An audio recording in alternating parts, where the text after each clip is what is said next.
My name is Nathan Arison, and I'm about to share with you the terrifying experience that to this day has me avoiding at all costs the all-too-famous Central Park. It all started when I first moved to Manhattan. I didn't have many friends at the time, as I had just graduated from college and moved here for work. But eventually, I met a friend named Paul. As time went by, I began meeting Paul's other friends, and eventually, I became a part of their friend group. We spent most of our time together at Paul's apartment, as it was the nicest and it was relatively close to Central Park and all the best spots. Now, like most people, I visited Central Park once in a while, usually to clear my head or think. But I only ever went there in the evenings, as I preferred it with fewer people. Sometimes I'd stay too long and I'd have to sleep at Paul's. He never seemed to mind though, as he was usually out late with our friends at clubs or on a date. But this didn't last long, as the encounter I had the next week made sure I never got close to his apartment ever again.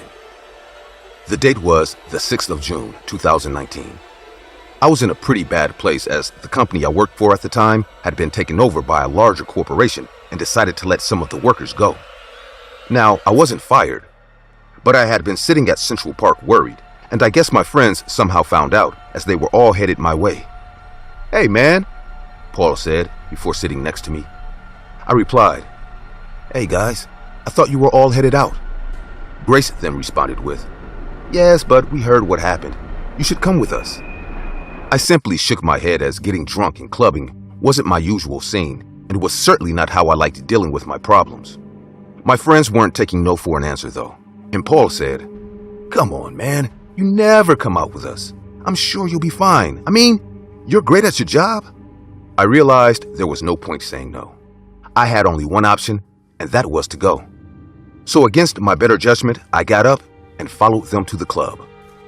Immediately when I stepped into the club, I realized I had made a terrible mistake, and after just 30 minutes, I decided to leave, but Paula didn't let me. He convinced me to have a couple more drinks and talk, but after a couple of hours, I got up and called it quits. I guess I drank a little too much, as it took a while for me to get my balance. But just as I was about to leave, Paul said, "Hey man, you headed home?" I barely heard him, but responded, "Yes, I am." He continued with, "You look wasted, man. I think you should stay at my place. Here are the keys. I'll get in with the spare." I decided he was probably right, as the walk to his apartment was much closer, so I took the keys and began walking home. Now at this time, it was around 1 a.m., and it was also a weekday, so many people were out on the streets. Eventually, I began walking past Central Park. But just as I was headed towards Paul's apartment building, I spotted what looked like a child standing in the park. Naturally, I felt like I was seeing things due to how much I had to drink earlier that night. But I decided to look again, and sure enough, there was a little boy standing in the park. Now this was worrying, as a lot of things could go wrong for a child alone in the park. I looked around to see if I could see any adults, but as far as I could tell, there weren't any. So I decided to go in and help the child. Right before I walked in, I felt a hand on my shoulder. Startled, I turned around quickly to see Paul laughing. "Relax, man, it's just me." He continued with, "Anyways, why are you going in there, man?" I replied, "Look, there's a kid there. I'm going to try to get him to his parents." "Oh, that's pretty weird. Maybe I should come with you, just to make sure you're safe," Paul said, laughing. We began walking towards the kid, but before we could reach him, he walked away. Paul and I followed the child and eventually got to a small gathering of people.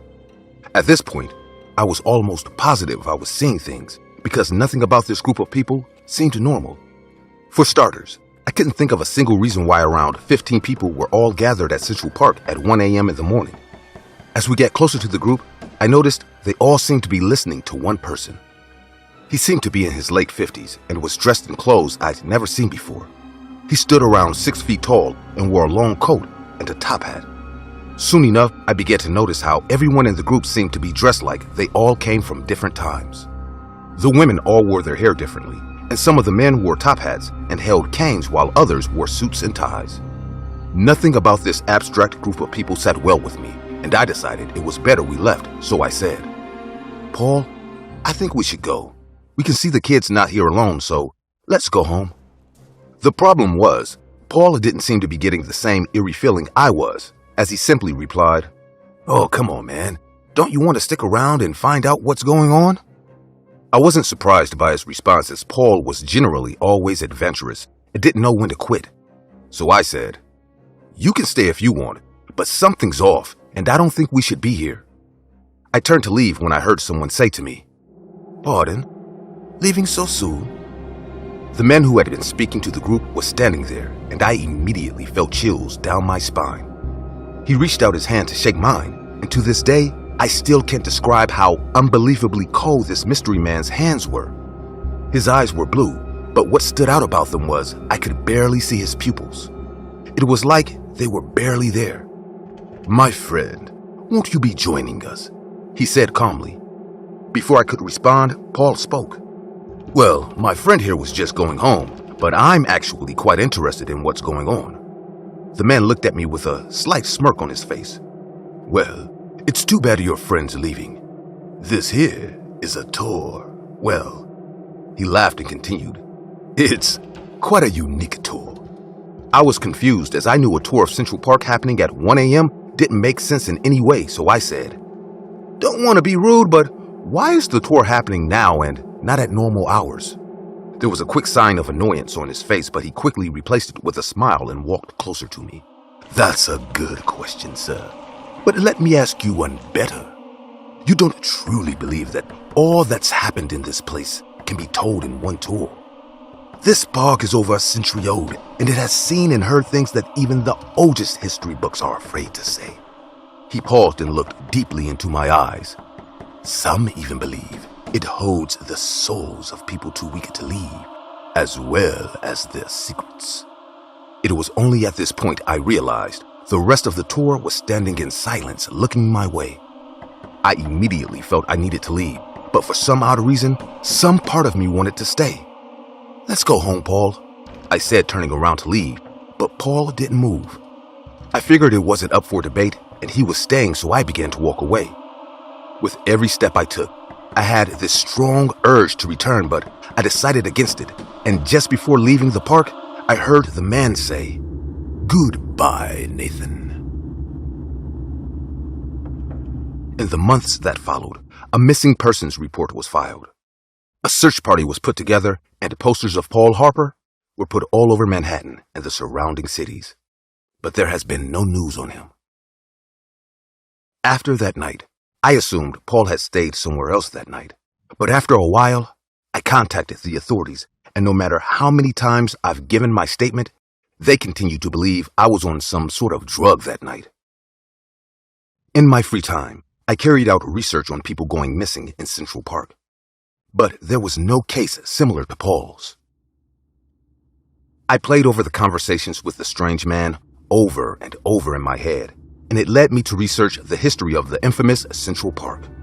The oddest thing to happen during the research was I could have sworn I saw the man at the park in a photo dated 1878, wearing the same clothes and awarded for his donations towards the park.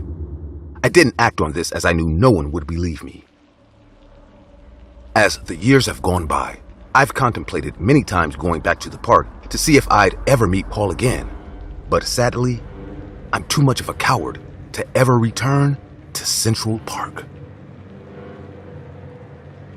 If you have ever met a toddler, there's a chance that child might have told you about his or her imaginary friends. As a mother of 2 little kids, I have a shocking story I'd like to share with you. So, I have a 3-year-old daughter and a 10-month-old son. I work from home and also look after my kids. Every evening at around 5, I take my kids to the Central Park and play with them. It's a great activity as my kids love to play and enjoy themselves. My daughter Nina is so cute. She loved everyone in her play school and was extremely friendly and curious. It's a task for me to keep her mind occupied all the time, as she is a hyperactive kid. So when we go play at Central Park, I make her play with the other kids, ride her bike, run around, and play all sorts of other games. At times it's tough to manage 2 kids, but I truly enjoy it.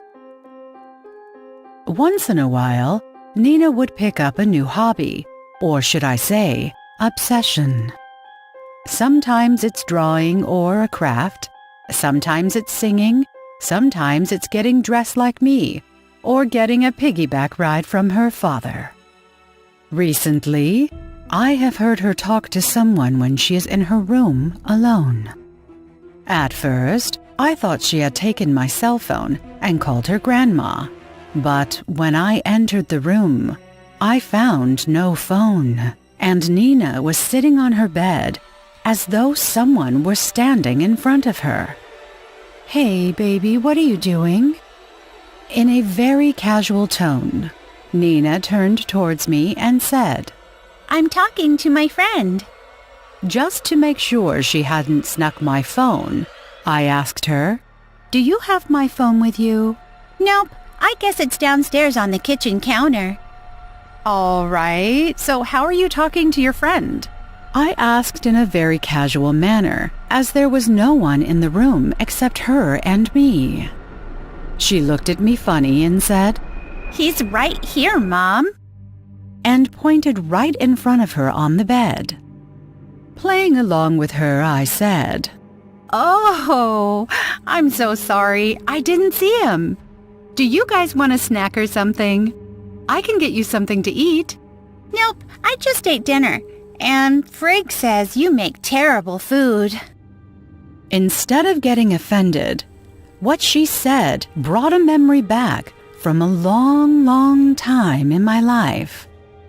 I decided that maybe it was one of her new obsessions, and it would fade with time, just like her other obsessions.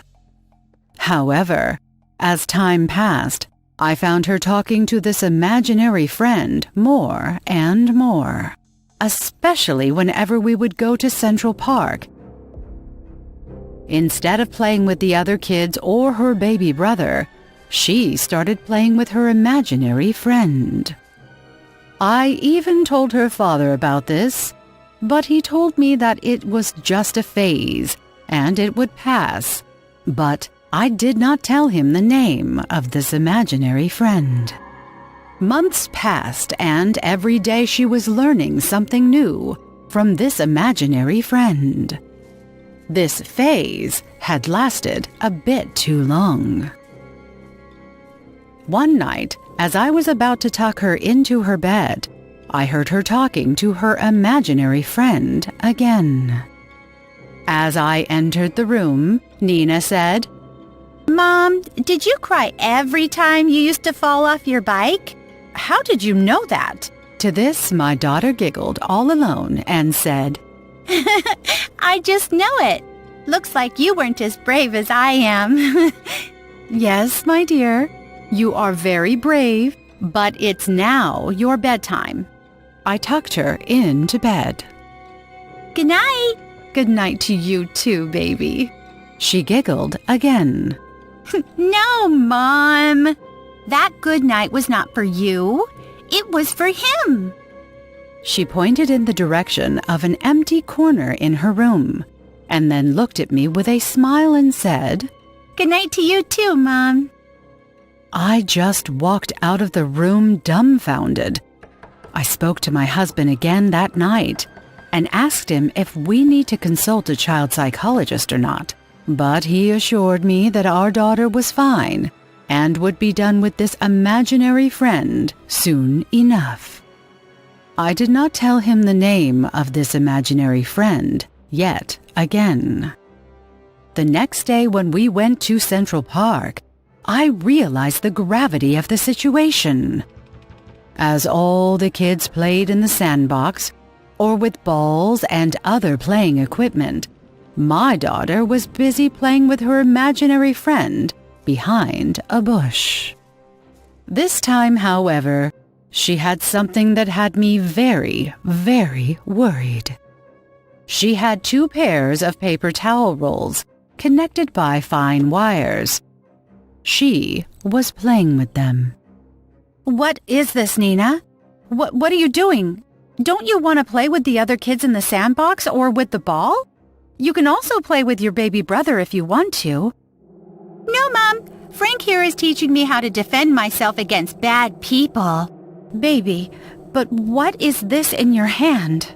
I had a fair idea of what it might be, but I still wanted to confirm.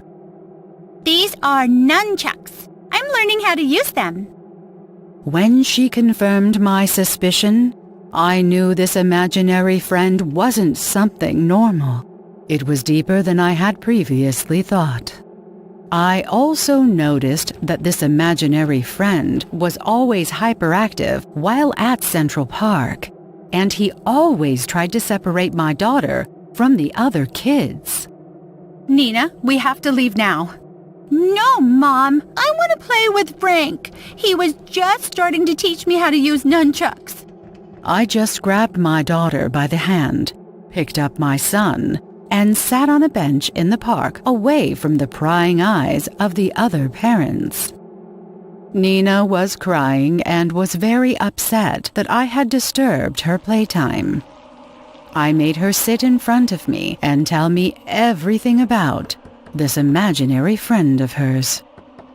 When she started telling me everything this friend had taught her and told her, I was sure who this imaginary friend was. She even described him to me. Baby, listen to me.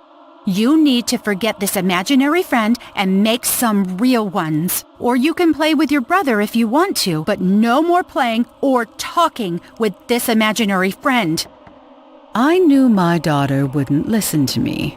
Okay, Mom. Should I tell him that I no longer will be his friend now? He's standing right behind you. This terrified me, but I knew I had to be strong for my child. Sure, baby. She told that friend of hers, and from that day on, there was no imaginary friend called Frank in my little girl's life. She went back to picking up new hobbies and befriending other kids. Now, I must tell you a little bit about this imaginary friend. I knew a boy who was exactly like my daughter's imaginary friend. Just the difference was he wasn't imaginary. He played with nunchucks at the age of 12 and was pretty good in martial arts at a ripe young age. Unfortunately, he died at 14 in a park while playing on some playground equipment. The kid was none other than my elder brother, Frank. Maybe that's why he was always with Nina in Central Park. When I was about 8 years old, he taught me to make nunchucks out of paper towels and wires, just as he did with Nina. Looks like the spirit of my dead brother is still looking over my daughter.